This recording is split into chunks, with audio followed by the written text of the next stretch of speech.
अस्सलाम वालेकुम नाज़रीन। आज 15 दिसंबर है और 17 बड़ी खबरें लेकर के मैं आप लोगों के सामने हाजिर हूं, जहां हम बात करेंगे अबू उबैदा के बड़े बयान की और हम इसमें बात करेंगे कि कैसे इस्लामिक रेजिस्टेंस जो है इजरायली सैनिकों के ऊपर हमले तेज कर रहा है। वहीं हम इसमें बात करेंगे हिजबुल्लाह चीफ शेख नईम कासिम के बयान की। वहीं हम इसमें बात करेंगे तहरीर अल शाम की, ये बयान के उसने ये फतह ईरान के खिलाफ हासिल की है। ये तमाम बड़ी खबरें जो हैं आप लोगों के सामने रखूंगा, पर सबसे पहले कुछ दिनों से कुछ लोग जो हैं कुछ रिपोर्ट से इस कदर बौखलाए हुए हैं कि उन्होंने अपनी सारी हदें पार कर दी हैं, जो ये कहते हुए नजर आ रहे हैं कि साहब नदीम भाई तो शिया हैं, इसलिए जो है बशर अल असद की तारीफ करते हुए दिखाई देते हैं, वो ईरान की तारीफ करते हुए दिखाई देते हैं। नदीम भाई ना शिया है, ना सुन्नी है, ना देवबंदी है, ना बरेलवी है। नदीम भाई सिर्फ मुसलमान हैं। वो मुसलमान जो ये कहा जाता है कि आपका मेरा रिश्ता क्या, ला इलाहा इल्लल्लाह मोहम्मदुर रसूलुल्लाह। अगर आपका भी रिश्ता मेरे से यही है तो कमेंट बॉक्स में आज जरूर लिखें कि ला इलाहा इल्लल्लाह मोहम्मदुर रसूलुल्लाह। ये उन तमाम नफरतकारी लोगों के ऊपर बड़ा जवाब होगा। तो शुरुआत करते हैं पहली खबर से, जो कि SU-35 फाइटर जेट रूस ने उड़ाने का काम किया है। जब यूक्रेनी हमलावर विमान रूसी ठिकानों को निशाना बनाने की कोशिश कर रहे थे तो रूसी हुकूमत के मुताबिक S-400 ने बड़ी महारत से इस खतरे को नाकाम किया। इस घटना ने रूस की एयर डिफेंस टेक्नोलॉजी की कामयाबी को फिर से दुनिया के सामने पेश किया है। यूक्रेन और रूस के दरमियान जारी इस जंग में यह एक अहम कामयाबी मानी जा रही है, जो रूसी दिफाई ताकत को और मजबूत बनाती है। वही आप दूसरी खबर भी अपनी स्क्रीन पर देख सकते हैं। सीरिया के बाद अब इजराइल ने हमसाया मुल्क जॉर्डन को किया अलर्ट। सीरिया में जारी हालात के बाद अब इजराइल ने जॉर्डन को लेकर अपनी तशवीश का इजहार किया है। इजराइल की खुफिया एजेंसी शिन बेट के सरबरा और एक आला इंटेलिजेंस अफसर ने कल जॉर्डन का दौरा किया। रिपोर्ट्स के मुताबिक इस दौरे का मकसद जॉर्डन की हुकूमत को आगाह करना था कि सीरिया में जो कुछ हुआ वो जॉर्डन में भी दोहराया जा सकता है। इजरायली हुकूमत जॉर्डन के हालात पर गौर कर रही है और वहां के दिफाई इंतजामात का जायजा लिया जाएगा। वहीं माहिरीनी का कहना है कि इजराइल और जॉर्डन के दरमियान पहले से ही हसास ताल्लुकात हैं और ऐसे दौरे इजरायली तशवीश की ओर बढ़ रहे हैं। जॉर्डन ने अब तक इस दौरे पर कोई बयान जारी नहीं किया है। वहीं आप तीसरी खबर भी अपनी स्क्रीन पर देख सकते हैं। जर्मनी के चांसलर ओल्फ शॉल्ज का ऐलान। जर्मनी के चांसलर ओल्फ शॉल्ज ने ऐलान किया है कि जर्मनी सीरिया की नई हुकूमत के साथ ताउन के लिए तैयार है। उन्होंने कहा कि जर्मनी सीरिया की तामीर और तरक्की में अपनी मदद पेश करेगा। चांसलर शॉल्ज का यह बयान ऐसे वक्त में आया है जब सीरिया सियासी और माशी मुश्किलात से दो चार है। उन्होंने इस बात पर जोर दिया कि सीरिया में अमन और सुकून बहाल करना और मुल्क को दोबारा तरक्की की राह पर लाना हर मुमकिन मदद के लिए बगैर मुमकिन नहीं है। जर्मनी का यह कदम दुनिया के दूसरे ममालिक के लिए भी एक पैगाम है कि वो सीरिया बहाली के लिए अपने हिस्से की जिम्मेदारी निभाएं। वहीं आप चौथी खबर भी अपनी स्क्रीन पर देख सकते हैं। बशर अल असद का बयान। सीरिया के सदर बशर अल असद ने ईरान के वजीर खारजा के साथ हुई गुफ्तगू में तुर्की की तरफ से सीरियाई ऑपोजिशन फोर्स को मिलने वाली मदद पर गहरी तशवीश का इजहार किया है। रिपोर्ट्स के मुताबिक ये अहम बातचीत उस वक्त हुई है जब असद को अपनी सियासत और हुकूमत के लिए एक नाजुक मोड़ का सामना करना पड़ा। बशर अल असद ने ईरानी वजीर को बताया कि तुर्की की कार्रवाई सीरिया की मुकम्मल खुद मुख्तारी और सलामती के लिए खतरा है। یہ گفتگو ایسے وقت میں سامنے آئی ہے جب سیریا کے اندرونی حالات اور بڑھتی ہوئی سیاسی کشمکش ایک نئی منزل پر پہنچ رہی ہے۔ رائٹرز کے مطابق یہ بات چیت آنے والے دنوں میں ترکی اور سیریا کے تعلقات پر گہرا اثر ڈال سکتی ہے۔ وہیں آپ پانچویں خبر اپنی اسکرین پر دیکھ سکتے ہیں۔ حزب اللہ کے سیکرٹری جنرل نعیم قاسم کا بیان سامنے آیا۔ حزب اللہ کے سیکرٹری جنرل نعیم قاسم نے اپنے حالیہ بیان میں کہا کہ دشمن کی کارروائیاں ہمارے لیے تکلیف دہ تھیں، لیکن وہ اپنے مقصد میں کامیاب نہیں ہو سکی اور ہمارے مزاحمت کو توڑنے میں ناکام رہی۔ انہوں نے کہا کہ دشمن اب اس حقیقت کو سمجھ چکا ہے کہ حزب اللہ کے ساتھ مٹبھیڑ کا کوئی فائدہ نہیں ہے اور یہ انہیں فتح کی طرف نہیں لے جا سکتی۔ قاسم نے اپنے بیان میں کہا کہ مزاحمت کی طاقت اور جذبے کو سراہا اور دشمن کو چیتاونی دیتے ہوئے کہا کہ حزب اللہ کسی بھی حملے کا جواب دینے کے لیے ہمیشہ تیار ہے۔ یہ بیان دشمن کے لیے ایک صاف پیغام ہے کہ مزاحمت کو ہرانا ناممکن ہے۔ وہیں آپ چھٹی خبر بھی اپنی اسکرین پر دیکھ سکتے ہیں، جہاں روس نے سیریا میں اپنی فوجیں ہٹانے کا اعلان کیا ہے۔ روس نے سیریا سے اپنی فوجوں کو ہٹانے کا فیصلہ کیا ہے، لیکن رائٹرز کے مطابق اپنے اہم فوجی بیس خالی کرنے کا ارادہ نہیں کیا ہے۔ ماہرینی کا کہنا ہے کہ روس کا یہ قدم سیریا میں اس کے طویل عمر موجودگی اور اسٹریٹجی کو بیان کرتا ہے۔ اہم بیس جیسے تٹیہ علاقے اور استد ٹارٹس اور ہمیمیا ایئر بیس روس کی معاشی اور دفاعی اسٹریٹجی کے لیے بہت اہم ہے۔ یہ فیصلہ اس وقت آیا ہے جب سیریا میں حالات تیزی سے بدل رہے ہیں اور روس اپنے مفادات کو محفوظ رکھنے کے لیے نئی رڑنیتیوں پر بھی غور کر رہا ہے۔ وہیں آپ ساتویں خبر بھی اپنی اسکرین پر دیکھ سکتے ہیں۔ تحریر الشام کے لیڈر محمد الجولانی کا بیان سامنے آیا۔ تحریر الشام کے لیڈر محمد الجولانی نے حالیہ بیان میں دعویٰ کیا ہے کہ سیریا میں جو کچھ ہوا ہے وہ ایرانی پروجیکٹس کے خلاف ایک بڑی کامیابی ہے۔ الجولانی نے کہا کہ ہم نے روس کے ساتھ توازن قائم رکھنے کی کوشش کی اور انہیں پیغامات دیے۔ ہم نے روس کو نئی تعلقات قائم کرنے کا موقع دیا۔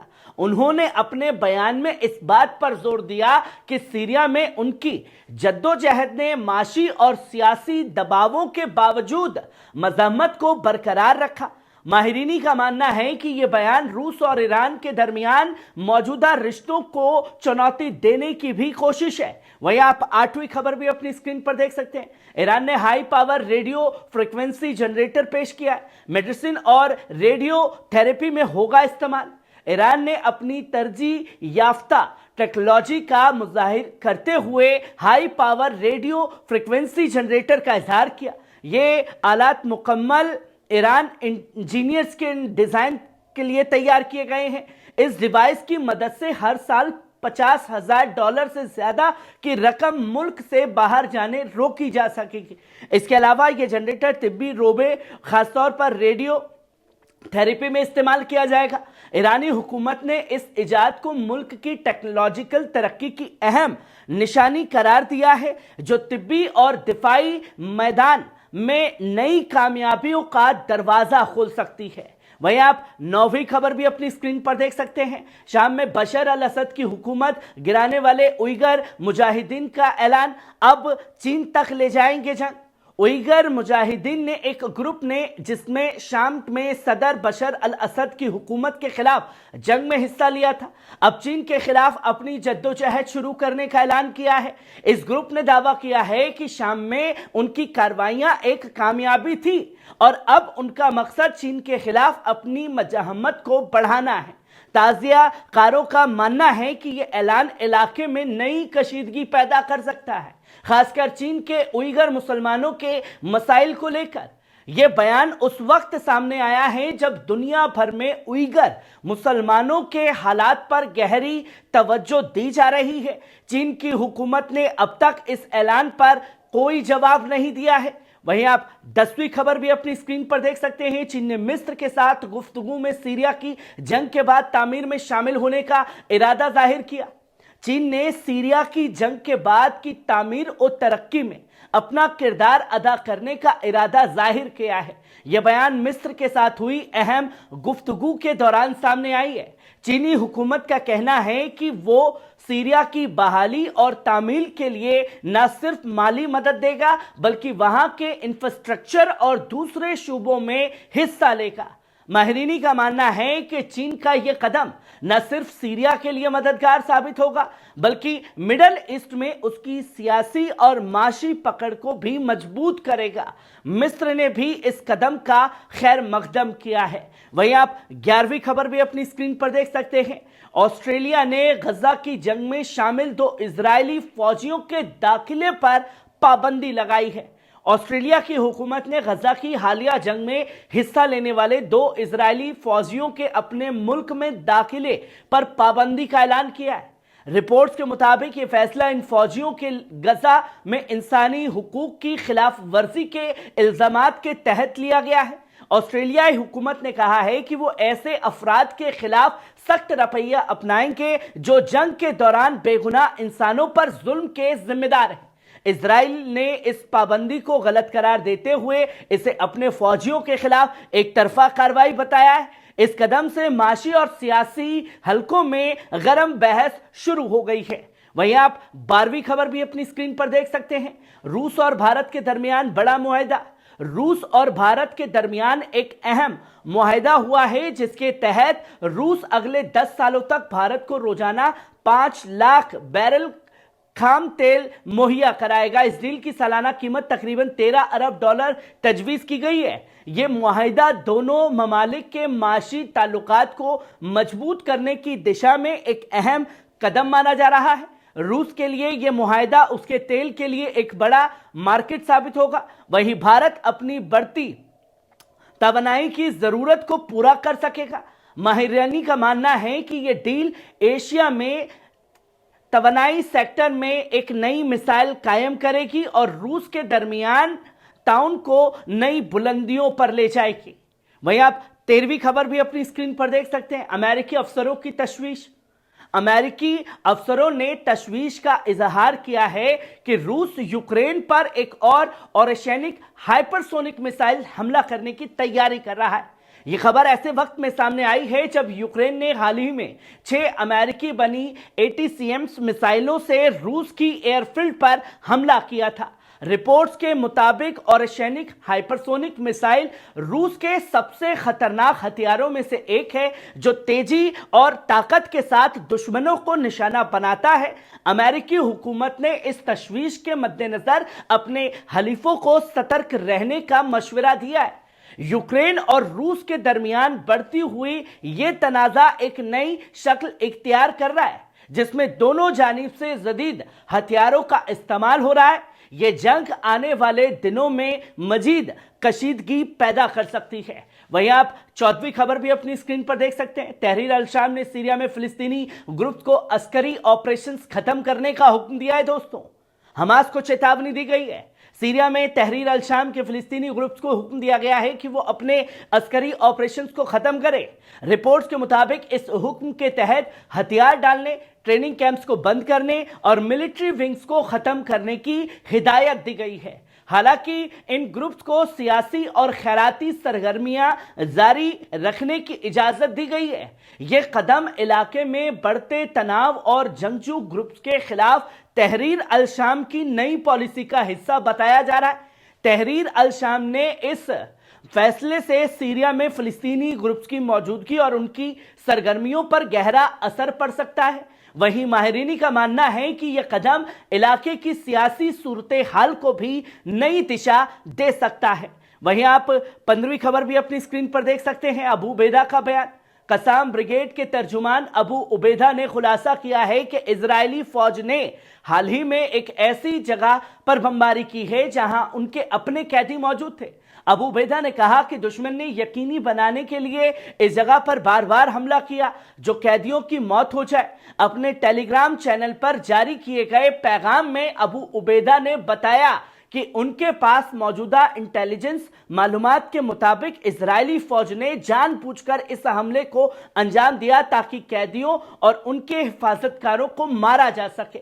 انہوں نے یہ بتایا کہ مجاہدین نے اس مشکل حالات کے باوجود دشمن کے ایک قیدی کو بچانے کی کوشش کی اور ایک قیدی کو نکالنے میں کامیابی حاصل کی، لیکن اس کا موجودہ حال نامعلوم ہے۔ ابو عبیدہ نے اسرائیل کے وزیر اعظم نیتن یاہو اس کی حکومت اور فوج کو اس واردات اور قیدیوں کی زندگی کی مکمل ذمہ داری کا مجرم ٹھہرایا ہے۔ یہ واقعہ ایسے وقت میں سامنے آیا ہے جب دسمبر کی شروعات سے فلسطینی مزاحمت اور اسرائیل کی حکومت کے درمیان قیدیوں کے تبادلے کا معاہدہ طے پانے کے قریب بتایا جا رہا ہے۔ غور طلب ہے کہ اس جنگ کے دوران ایسی کئی وارداتیں ہوئی ہیں جن میں اسرائیلی فوج کی گولی باری اور حملوں سے ان کے ہی قیدی مارے گئے ہیں۔ وہیں آپ 16ویں خبر بھی اپنی اسکرین پر دیکھ سکتے ہیں ناظرین۔ فلسطینی مزاحمت نے اسرائیلی فوج پر حملے تیز کیے ہیں۔ کتائب المجاہدین نے اعلان کیا ہے کہ انہوں نے غزہ شہر کے شمال غریب علاقے میں اسرائیلی فوجیوں کے مرکز کو حاسب ٹیکنیکل میزائلوں سے نشانہ بنایا ہے۔ یہ حملہ شنیچر کے روز دوپہر کے وقت کیا گیا۔ سرائے القدس جو کہ حرکت جہاد اسلامی کا عسکری ونگ ہے، اس نے اپنے مجاہدین دوارا غزہ کے جنوبی علاقے میں گھسپیٹ کرنے والے ایک اسرائیلی فوج کو سنائپ کرنے کے جاری کرتے ہوئے ویڈیو جاری کیے۔ وہیں کتائب شہداء الاقصی جو کہ حرکت فتح کا عسکری ونگ ہے، اس نے بھی حملوں کے ویڈیو جاری کیے۔ ان ویڈیوز میں انہوں نے علاقے میں موجود اسرائیلی فوج کے مرکز کو موٹار اور شارٹ رینج میزائلوں سے نشانہ بناتے ہوئے دکھایا۔ یہ حملے فلسطینی مزاحمت کی بڑھتی ہوئی طاقت اور اسرائیل کے خلاف اس کی مزاحمت کو اجاگر کرتا ہے، جس میں الگ الگ گروپ کی ہم آہنگی نظر آ رہی ہے۔ یہ جنگ زدہ علاقوں میں کشیدگی اور بڑھانے کا اشارہ ہے۔ وہیں آپ 17ویں خبر بھی اپنی اسکرین پر دیکھ سکتے ہیں۔ 436ویں دن بھی اسرائیل کے جو حملے ہیں وہ جاری ہیں۔ 436ویں دن میں یہ جنگ داخل ہو چکی ہے۔ اتوار کے روز اسرائیلی فوج کے مختلف علاقوں پر شدید بمباری کی، جس نے کئی افراد شہید ہو گئے اور درجنوں زخمی ہوئے ہیں۔ شمالی غزہ میں اسرائیلی فوج نے جبلیہ اور منشور بیت لاہیہ علاقوں میں شدید گولی باری کی، جس میں کئی رہائشی عمارتیں تباہ ہو گئی ہیں۔ اس کے ساتھ ہی شیخ زیاد اور شمال بیت لاہیہ کے ارد گرد بھی بمباری اور فائرنگ کی گئی ہے۔ غزہ شہر کے مختلف علاقوں میں گھروں کو نشانہ بنایا گیا ہے، جس میں کم از کم 14 افراد شہید ہوئے ہیں اور تقریباً 30 زخمی ہوئے ہیں۔ ان میں سے زیادہ تر بچے ہیں۔ وہیں شیخ رضوان کے علاقے میں ابو اسکندر کے مقام پر رہائشی عمارت پر بمباری کی گئی ہے، جس میں کئی افراد شہید، زخمی اور لاپتہ ہو گئے ہیں۔ حکام کے مطابق شیخ رضوان سے 4 افراد کی لاشیں نکالی گئی ہیں، جبکہ متعدد زخمی لوگوں کو ملبے سے باہر نکالا جا رہا ہے۔ جنوب غزہ کے علاقے میں بھی اسرائیلی ہیلی کاپٹر نے خان یونس کے قیزان ان نزار علاقے میں ایک مکان پر کم از کم 2 میزائلیں داغی، جس میں زبردست تباہی ہوئی۔ غزہ کی وزارت صحت کے مطابق اس جنگ میں اب تک 44,930 سے زیادہ افراد شہید ہو گئے ہیں، 1,06,624 زخمی ہو چکے ہیں۔ اس کے علاوہ کئی لاشیں ملبے اور راستوں میں دبی ہوئی ہیں، جہاں اسرائیلی بمباری کے سبب راحت ٹیموں کی رسائی ممکن نہیں ہو پا رہی ہے، جس کی تصویر لوگوں کے سامنے آ رہی ہے۔ دوستوں، کیسی لگی آج کی خبر؟ کمنٹ باکس میں آ کر کے اپنی رائے ضرور دیجیے گا۔